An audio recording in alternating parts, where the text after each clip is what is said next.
اور میں آپ لوگوں سے اور جن کو آپ اللہ کے سوا پکارا کرتے ہیں ان سے کنارہ کرتا ہوں اور اپنے پروردگار ہی کو پکاروں گا۔ امید ہے کہ میں اپنے پروردگار کو پکار کر محروم نہیں رہوں گا۔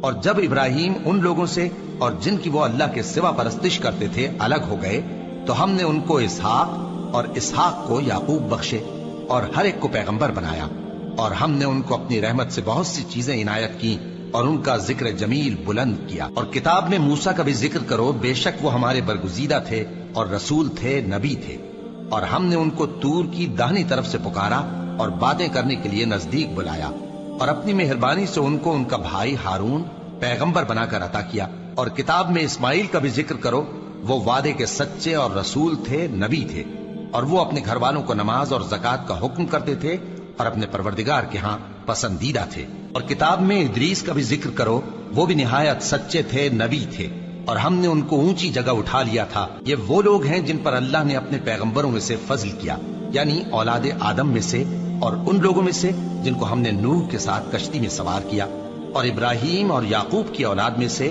اور ان لوگوں میں سے جن کو ہم نے ہدایت دی اور جنہیں برگزیدہ کیا۔ جب ان کے سامنے ہماری آیتیں پڑھی جاتی تھیں تو سجدے میں گر پڑتے اور روتے رہتے تھے۔ پھر ان کے بعد چند ناخلف ان کے جانشین ہوئے جنہوں نے نماز کو ضائع کر دیا اور خواہشات نفسانی کے پیچھے لگ گئے، سو ان قریب ان کو گمراہی کی سزا ملے گی۔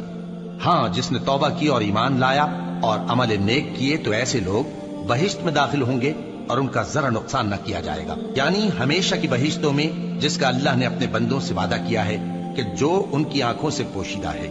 بے شک اس کا وعدہ نیکوکاروں کے سامنے آنے والا ہے، وہ اس میں سلام کے سوا کوئی بےہودہ کلام نہ سنیں گے اور ان کو صبح و شام کھانا ملے گا۔ یہی وہ جنت ہے جس کا ہم اپنے بندوں میں سے ایسے شخص کو مالک بنائیں گے جو پرہیزگار ہوگا۔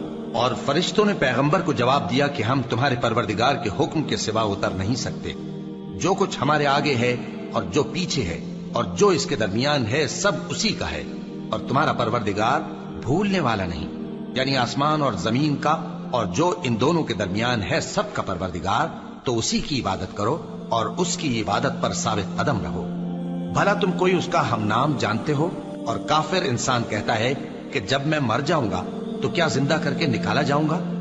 کیا ایسا انسان یاد نہیں کرتا کہ ہم نے اس کو پہلے بھی تو پیدا کیا تھا جبکہ وہ کچھ بھی چیز نہ تھا؟ سو تمہارے پروردگار کی قسم، ہم ان کو جمع کریں گے اور شیطانوں کو بھی، پھر ان سب کو جہنم کے گرد حاضر کریں گے اور وہ گھٹنوں پر گرے ہوئے ہوں گے۔